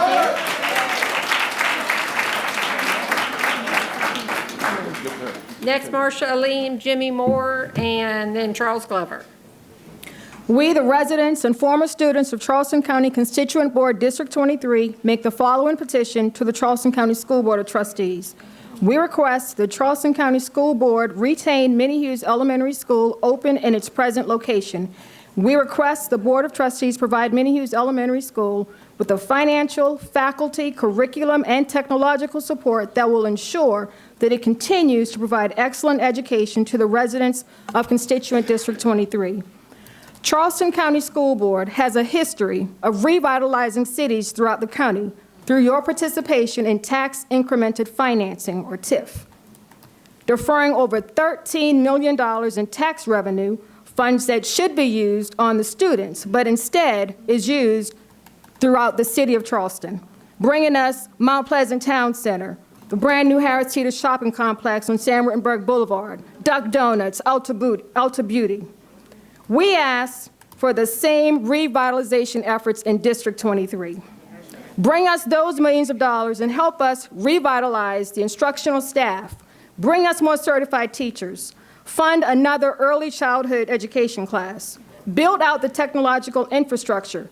Give us these and other resources to help our students achieve academically. You have a duty to serve your constituents and not the city of Charleston in its revitalization efforts. I stand before you with 1,094 signatures asking you to keep Minnie Hughes open. Figure this out.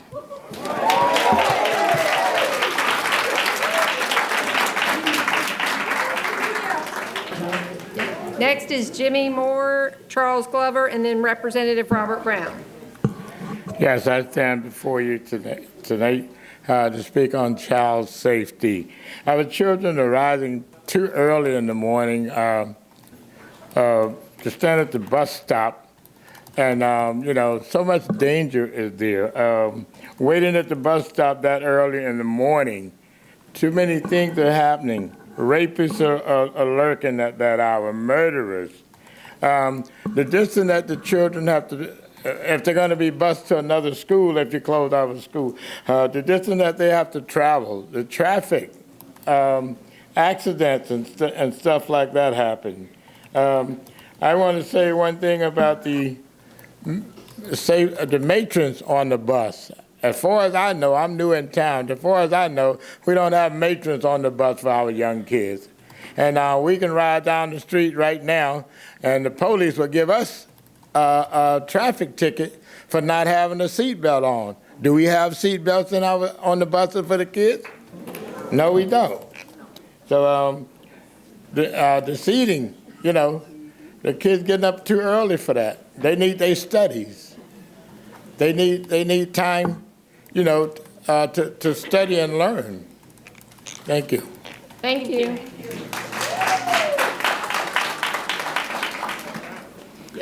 To the Superintendent, Board Chair, I stand before you for District 23 to acknowledge that I know that the 2020 referendum is coming up. I just want you to know that District 23 will not support that referendum. We will not vote for the 2020 referendum. Why? Because we are already being shortcutted. Our legs are being cut from under us when it comes down to funding. We can't get what we need to educate our kids, but then you get an $18 million downfall, nobody can give an account for the money. So why is it that you all are walking around with $100,000 budget or pockets, money in your pockets, but then our kids can't get a nickel? So my thing is for you, District 23 is concerned, we want what's due to us. If it takes us to March here in Charleston, we lost a lot of loved ones here in Charleston due to the Manual 9. If it takes us to get our bishop and all the churches that are in Charleston, South Carolina, we will march to keep this school open. We do have people that's in high places, whether we can do it here at the state level or we take it to Washington to Jim Clyburn. We're not backing down, we're going forward.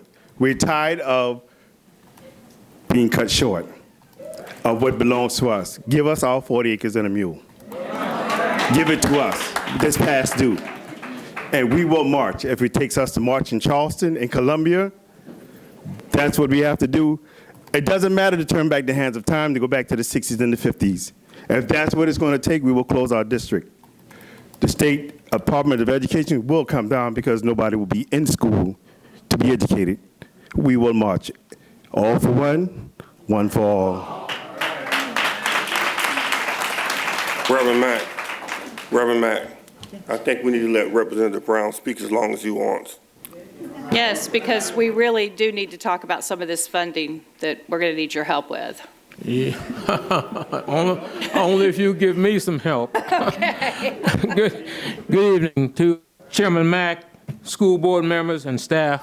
I'm here to speak. Pause the time clock, please. Just pause the time clock. It's Andy. Oh. I am here to speak against the proposed closing of Minnie Hughes Elementary School. Looking at the data, it's easy to see that low enrollment is a good reason to consolidate schools, to cut operating costs, and to give students the opportunity for a better education.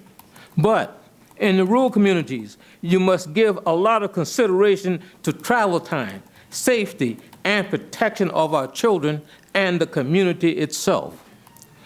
Right now, I am asking this school board, before you take any action on consolidating Minnie Hughes School and E.B. Ellington School, to ask your staff to give you the data on the closing of C.C. Blaney Elementary School and R.D. Schroeder Middle School.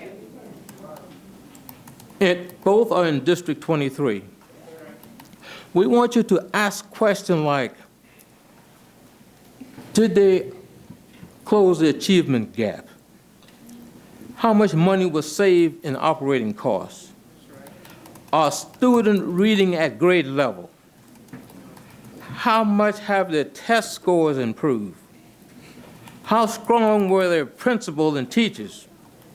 And the most critical question of them all is, are they putting our children in harm's way by having them being at the bus stop 5:30 to 6:30 a.m. in the morning, in the dark, and dropping them off at after 5 p.m. in the dark. We want to know what has to be done to keep our children out of harm's way. Predator lurks in the dark, and the automobile drivers can hardly see our children at the bus stop in the dark in the morning. You know, the truthful answer to these questions will prove that there is very little to no benefit to the district, to the student, nor the community if in closing these schools. In other words, closing these schools, we don't see very little district or none, very little benefit or none at all in closing these schools. So we do not need a third school to close in District 23.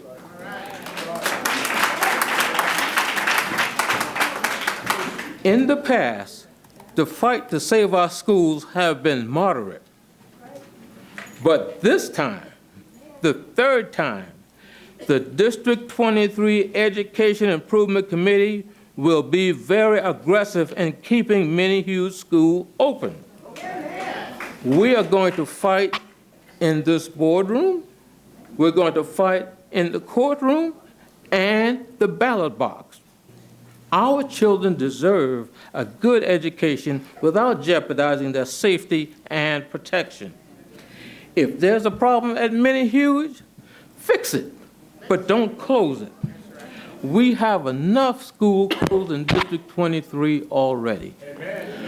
Now I guess you have some questions, and I'll take your questions. No question, but No we question? thank you. No questions. Thank you. Thank you. Thank you. I must say, I noticed that the referendum coming up in 2020, it's to help all of the schools in the district. And trust me, I love to support the school district, but there's no way I can support you when you're building schools in other communities and closing a school in mine. I'm sorry.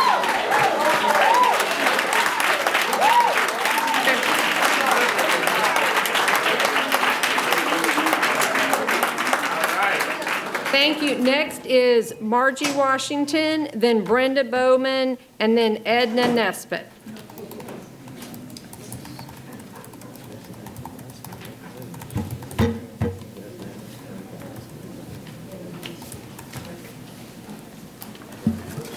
Good evening. Good evening. I would like the Charleston County School District to listen to only a few of Minnie Hughes Elementary School accomplishments and reason why you should not close our school. 1, for 7 consecutive years, Minnie Hughes has made adequate yearly progress. 2004, 2005, 6, 7, 8, 9, and 10. 2, Minnie Hughes has received the South Carolina Department of Education Closing the Achievement Gap Award for 3 consecutive years, 2006, 2007, and 2008. Minnie Hughes was also recognized for moving the border and receiving that award in 2007. In 2010, Minnie Hughes was one of the top Title III schools in the state, and a finalist as a South Carolina Distinguished Title I School for Student Achievement. And last but not least, the Child Development Program currently at Minnie Hughes Elementary School served as a model for Charleston County School District. Thank you for your continuing support for Minnie Hughes Elementary School and their families. Thank you. Next is Brenda Bowman, Edna Nesbitt, then Tiffany Smalls. Good evening. Over the past few years, 2 of our local schools have closed with little or no community involvement or input. Our schools are the lifeblood of our community and a source of great pride. As a result, our students have to go outside of the local area to other public, chartered, or private schools for a shot at a decent education. They should have the opportunity to receive that education in their home school. As it stands, Minnie Hughes is the only elementary school in District 23 with an average performance rating on the South Carolina School Report Card. Why would it make sense to close the highest performing school in the district and bus the students to a lower or below average performing school? Minnie Hughes is the highest performing elementary school, and it's the only option for our local families. The local school, especially Minnie Hughes, has contributed to the production of some very talented citizens. We have doctors, lawyers, engineers, military officers, some of which are here tonight to support us. From humble beginnings, these students were taught and nurtured in this community, and today they make us so proud. Why wasn't the public better informed from the very beginning about meetings and the proposed plan to close our school? And why are meetings held at a time when it's so difficult for working parents to get here? Our local schools have been neglected for too long. Why hasn't the district allocated more resources to help improve our schools? What's the message you're sending to District 23? Is it that our children doesn't matter, or you don't care about them? You're seeking to force families to seek other options. You're obligated to provide for our children, to provide a decent, free education that's equal to all other Charleston County school students' education. This is not happening in District 23. Thank you.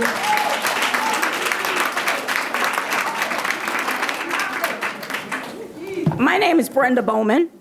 The truth is, District 23 has never been treated fairly. When other schools had opportunities for programs that will allow their students to go to work, District 23 was denied those same programs, and we had to make other arrangements or other options. John Graham Altman at one point went as far as to say that District 23 was brain dead. Imagine that, a community brain dead. In recent years, you closed our middle school. You closed C.C. Blaney Elementary School with the promise that it would reopen as a magnet school. That has never happened. You took the best fifth graders from Minnie Hughes. You sent them to E.B. Ellington with the promise of a magnet program, never funded, never staffed. Now you wish to close the one performing school in our district because of low numbers? Well, surveys show that smaller schools and rural communities work. They are especially poor income communities. Minnie Hughes is in an opportunity zone, which allows tax breaks for businesses and other opportunities for money to be provided to our school, yet you wish to close our school.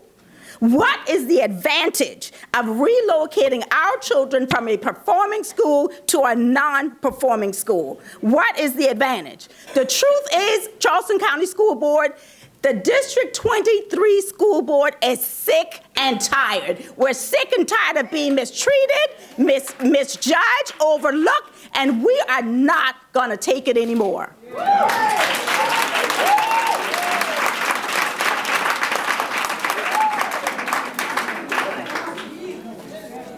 Now, help me keep up with where I am. Are you Tiffany Smalls? Yes, ma'am. Okay, got it. Thank you. And then after that, after Ms. Smalls is Reverend Charles Hayward and Kashawn Mitchell. Okay, thank you. I'm Tiffany D. Smalls, parent, family, community advocate for the rural area. We do not want our kids piled in one school to meet enrollment of 500 students. There are several schools like ours in North Charleston with 500 plus students and have all the resources and are still failing. We understand there are schools with 2 certified teachers in the classroom and are still failing. The Early Head Start program in our neighborhood is a very successful and helpful tool with grandparents who are taking care of parents due to being in a rural area where parents have to work. We are a rural neighborhood and we want our schools to reflect small town feel. We do not want our urban area to be an inner city school in our rural community. The agenda is not about diversity. It is about the refusal to acknowledge and embrace our culture. The district and state inequity has affected many schools in our rural area. The education promised to the disenfranchised was minimally adequate. African Americans and kids of all nations and nationalities can learn together, and this is why we are fighting for many hues. We are one of the last guiding lights for our community. We are willing to support CCSD, but not in regards to closing our school. We are ready to take this fight all the way to the State House and to Washington if need be, to save many hues in schools like ours across the nation. The schools closing are destroying our communities. Where you say you work for the people, you work for the students, and they are the priority, you have failed us as a whole. You continue to fail us year after year. Look at the epidemics of what many hues have progressed. Look at everything stating in what you say the reason why you're closing the school. Many hues has met all of your requirements.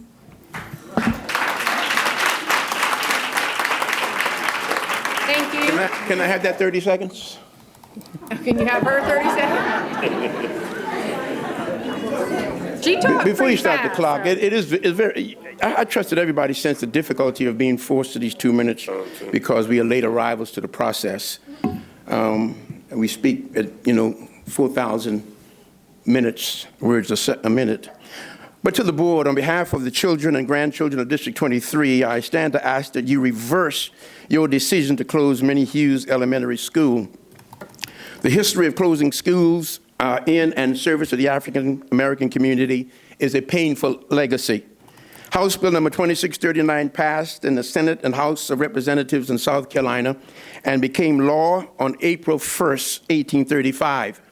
The law made it illegal to teach any slave or free person of color to read or to write. That spirit of not educating African Americans still lingers over this board and your work. The issue of race is always in the room. It is my prayer, Mr. Chairman, Reverend Collins, Mr. Hollins-Shedd, Ms. Green, that you have some measure of relationship and influence with members of your colleagues, that this issue of budget adjustment will not fall on our babies at Minnie Hughes Elementary School. We want to affirm your authority, your responsibility for the whole of the school district. But we appeal to you to exercise them in the spirit of compassion and the privilege that you have in educating our babies. They deserve fairness towards their education and their safety. We are aware that your decisions are often made in executive session long before you bring these sensitive issues before the public. It will take some courage to publicly change your vote that you may have taken in the private session. But considering our babies, we ask that you would have that kind of courage. Again, I appeal to your sense of fairness and justice. Give District 23 a reversing of your decision. Make a financial investment in our babies. Do so by remembering that you have the privilege of helping us prepare our babies for the future. Keep Minnie Hughes Elementary open.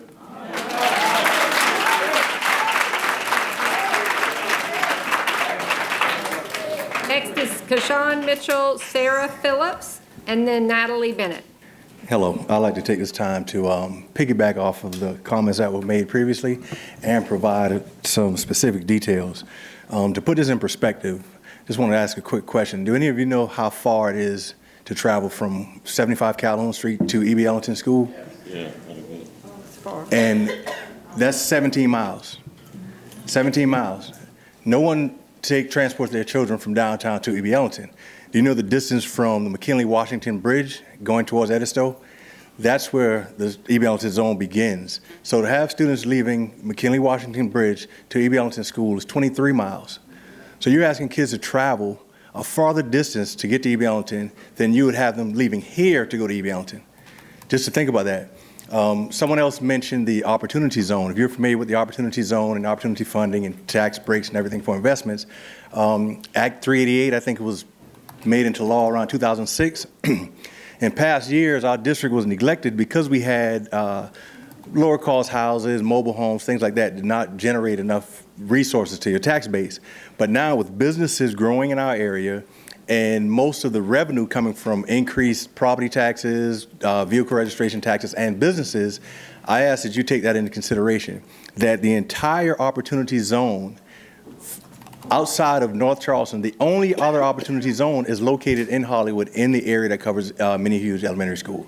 It starts from when you enter Charleston County from Jacksonboro all the way to the bridge, to the McKinley-Washington Bridge going towards Edisto. So if that area is an opportunity zone, we know that we will have additional businesses. We'll also have growth and other things that will contribute to factors that you want to keep the school open. And finally, I ask that you all create a list of things. Obviously, academic achievement is not at the forefront, because the school is outperforming all the other schools. So whatever it is that you guys want to see, you see that you have a willing community here. So why don't you create this action plan and improvement plan, whatever time frame, 3-year, 5-year plan, and present it to the constituent board members, and they give it to the community and give us a chance to fix it ourselves. And that's it. Thank you. Thank you.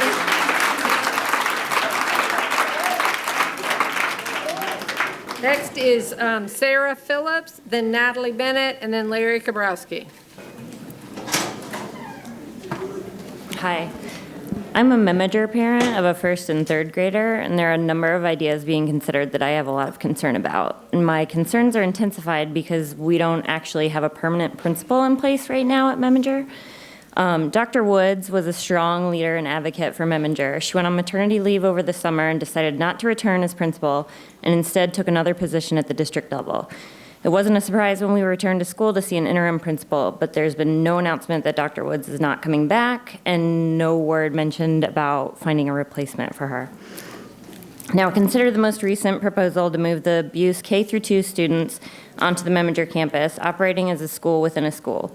I personally think this is a really bad idea that would only perpetuate the current issues of segregation and inequity, but if it does happen, we would certainly need to have strong leadership at the tops of both schools. Now, I don't know what the long-term plan is in this scenario, but you will have a low-income, high-needs school with no principal, and then you will have Buse in the same school. Now consider the proposal to revoke the partial magnet status from a school like Memager. Only 50% of the current student body is actually zoned for Memager. If the partial magnet status is revoked, Memager's enrollment will plummet and the school will be even more vulnerable to a takeover. So let's say Memager does not host the Buse K-2 as a school within a school, but ends up becoming a partnership school with to be determined. Memager has had a strong working relationship with CFC for several years, but for some reason CFC is not proposing to partner with any D20 schools, and I just think that's weird. I don't know what the story is there, but if Memager is partnered with some other TBD college, nonprofit, or whatever, then how do we maintain our school culture? And how do we keep all of our super talented teachers through something like that, especially without a strong leader in place? So why not actually merge Buse and Memager and make it a partial magnet open to those that can see the value in racial and socioeconomic diversity and can see beyond test scores is the only way to measure success. All right. I guess You that's can finish up what you're saying. Okay, I'll finish reading. Why not engage the teachers and counselors at the 2 downtown IB schools that are located about 6 blocks from each other and see if they could figure out a way to make an actual merger work between the 2 schools? They are the ones who know whether the students are capable and what supports they would need to thrive. So I can't say whether this is intentional or not, but all of these ideas seem to be setting Memager up for failure, and I just want to avoid having to have Memager show up like Minnie Hughes has. Thank you.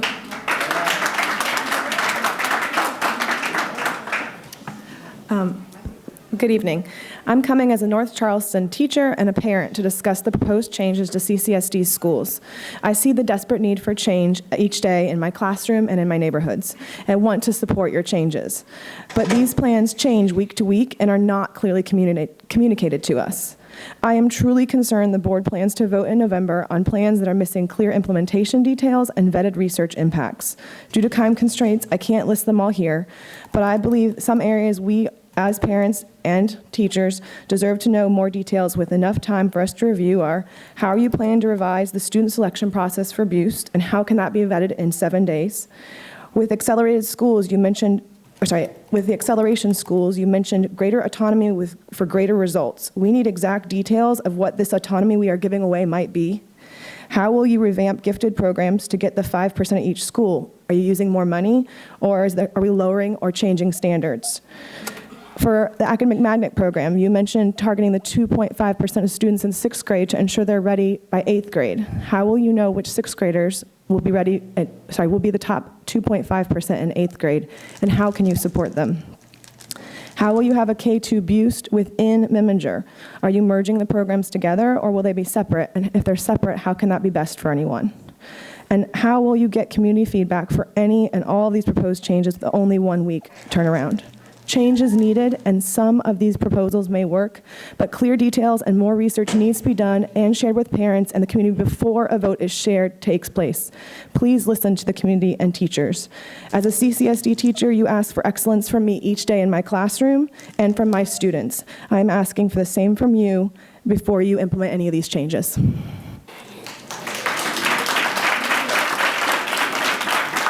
Thank you. Next is Larry Kabrowski, then Stacia Hugie, and Natasha Jefferson. All right, thank you. I've been where you are. I was a member of the Charleston County School Board, a member of the State Board, and a member of the State Board again. And I lived here for 40 years. What's most unique about Charleston County is we're 100 miles long from McClellanville to Edisto. And in that, we have rural communities, and part of your job is to help preserve the diversity of our communities. And I ask you to actually go down to Adams Run and Parker's Ferry. These are unique communities. These people have lived there for generations. In fact, Willtown Bluff was founded in 1685, one of the earliest communities in Charleston County. And you have the Ace Basin. It's a beautiful part of our county. And the long arc of things you've built, and I was a proponent of the academic magnet and the School of the Arts. Go to that campus. How many tens of millions of dollars did you build for a few students? And you're going to go down and tear down a school in Parker's Ferry and Adams Run. They love their children just as much as everybody else in our county does. And I've heard what you're proposing, and what I heard was to lower standards, to get in the academic magnet, draw kids away from neighborhood schools. That's not going to help, that's going to hurt. I don't see, and then you're going to save money by dumping on the poorest and most defenseless parts of our community. I live on Sullivan's Island. You rebuilt the school there at how much money? My kids went there, I loved it. You wouldn't dare do to us at East Cooper and Sullivan's Island what you're proposing to do to people who have no voice and can't fight back. I'm honored to say that I've been retained to fight this in court. I hope you make the right decision and don't do this to the schools there. Study the school report cards. In fact, at the South Carolina school report card for 2018-2019 showed substantial improvements at many U's and almost twice the level about students being prepared from 1st to 2nd grade and 2nd to 3rd grade at UB Ellington. Don't solve your problems on the backs of the people in Parker's Ferry and Adams Run. They love their children as much as anybody in Charleston County, and you deserve to maintain the uniqueness of Charleston County. All over our state, poor and rural communities are dissipating from lack of infrastructure. You have a school there that people love and want to support. Why would you take that away from them? Thank you.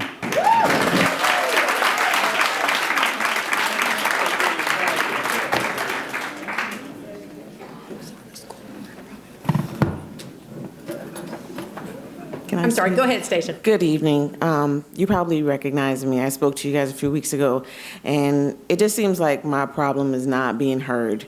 And again, it's concerning a bus stop. I know y'all have heard a lot of heavy stuff this evening, so it kind of seems like a small issue, but then I thought again, and I realized that, if any child's life is put in danger unnecessarily, it is warranted some action. And I just don't understand how the district can agree with the removal of our kids' bus stop from being inside our neighborhood to putting them on Highway 41, a dangerous highway. A bus that has been coming into our neighborhood for years. No incident, no issue.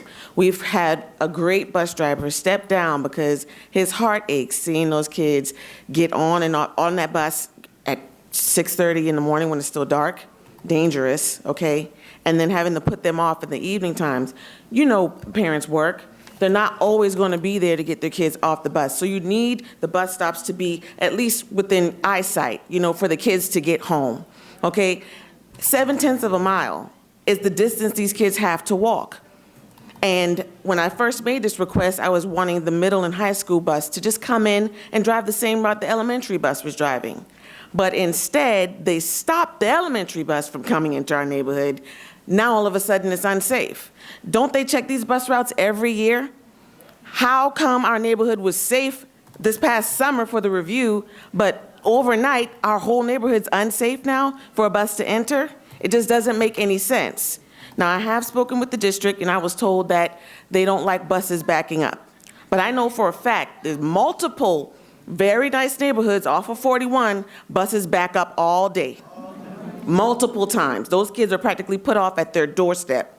Why do our kids have to walk 0.7 of a mile? It's not fair. I just ask that you guys please just revisit this issue and please try and work with us. Thank you.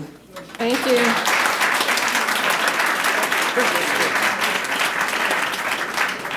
Natasha Jefferson, then Tara Lowry, and Tenang Williams. Pass. Pass, okay. Tara Lowry. Okay. And then Tenang Williams. Oh, Sherrysburg?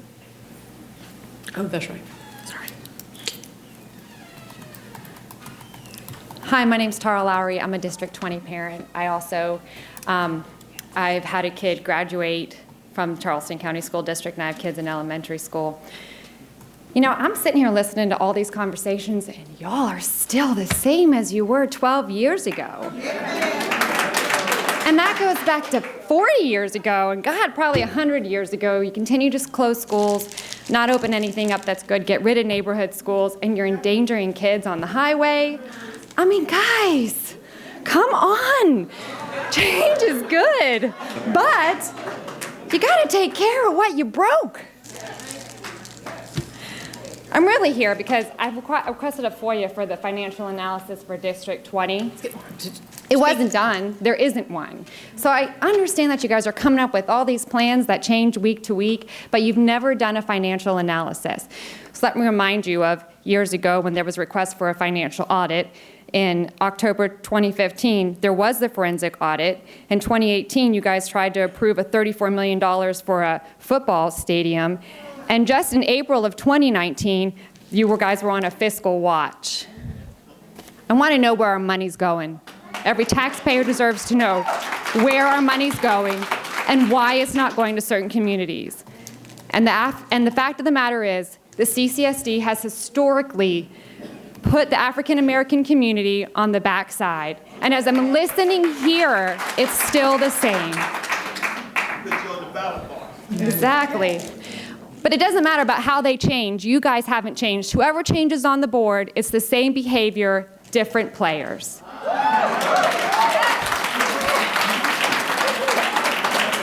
You guys all need to be better because the fact of the matter is, from the White House down, it's not equal, and things need to be equal, and more money's going to have to be spent for the ones that are disadvantaged.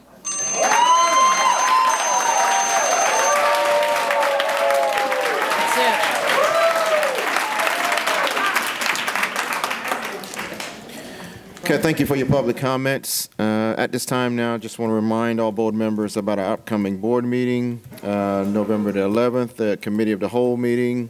November 18th will be our regular board meeting, and we will have one meeting in December, which will be a joint Committee of the Whole meeting and a Committee of the Whole and a regular board meeting. At this time, I entertain a motion for an adjournment.